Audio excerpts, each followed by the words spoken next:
पहिला जो माझा फोटो आहे बिफोर वाला तो बघा, जो ढेरीचा नगारा आहे तो खूप वाढलेला होता आणि त्याचा खूप त्रास होत होता. म्हणजे जिने चढून जाताना धाप लागायची आणि त्याचबरोबर मला वर्गात गेल्यानंतर पहिला मी खुर्ची किंवा तो स्टूल बसण्यासाठी शोधायचो आणि मग मी टीचिंगला सुरुवात करायचो, अशी माझी अवस्था होती.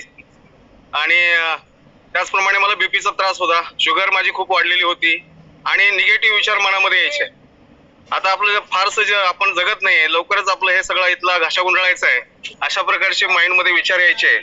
आणि खरं तर मला माझ्या स्किन मध्ये तुम्ही पाहू शकता की खूप जबरदस्त असा चेंज आलेला आहे. आणि राम राठोड सर हे माझे ग्रेट कोच आहेत, त्यांनी मला ज्या गोष्टी सांगितल्या त्याप्रमाणे मी फॉलो करत गेलो आणि हा बघा नंतर माझ्यामध्ये हा बदल आपण पाहू शकता. अशा प्रकारचा बदल माझ्यामध्ये झालेला आहे आणि आज मी तुमच्या समोर लाईव्ह आहे. तुम्ही मला पाहू शकता, आता मी वर्कआउट केलेला आहे.